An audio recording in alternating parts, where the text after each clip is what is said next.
মুর্শিদাবাদের বড়ইয়া থানার কুলি চৌরাস্তা ঘোষ স্কুলে মিড ডে মিলের চাল পাচার নিয়ে অভিভাবকদের মধ্যে ক্ষোভের সৃষ্টি হয়েছে। সম্প্রতি একটি ভিডিও ভাইরাল হয়েছে যেখানে দেখা যাচ্ছে একজন ব্যক্তি স্কুল থেকে একটি মোটর বাইক করে চালের বস্তা নিয়ে বেরোচ্ছেন।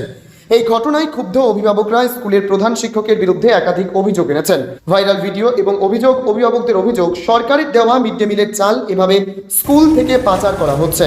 তারা আরও দাবি করেন, এই পাচার আটকাতেই স্কুলে সিসি ক্যামেরা লাগানো হয়েছিল, কিন্তু চাল চুরি করার উদ্দেশ্যে সেগুলো ভেঙে দেওয়া হয়েছে।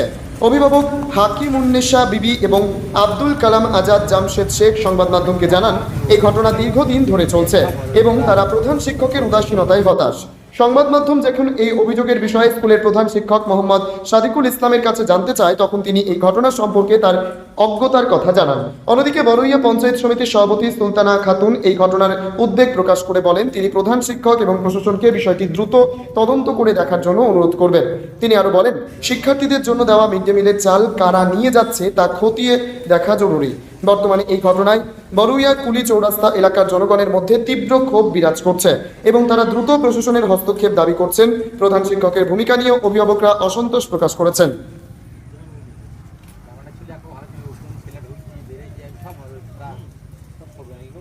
ঘোষ স্কুলে বাচ্চাদের সব খাবারগুলা নিয়ে পালিয়ে যাচ্ছে, সরকার দেয় না বাচ্চাদের খাবার দিতে।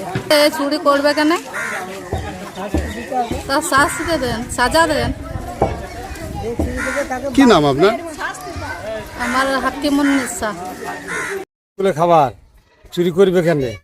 চুরি করার লেগে তার সাজা হওয়ার দরকার আছে।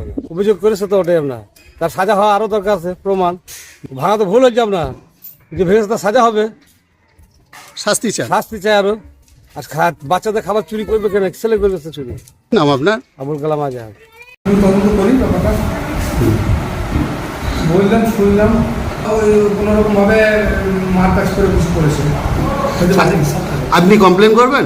না না, আমি কমপ্লেন করবো না, এর কোনো মারপ্যাচ করেছে না লিখিত কোনো কমপ্লেন প্রশাসনকে জানাবেন?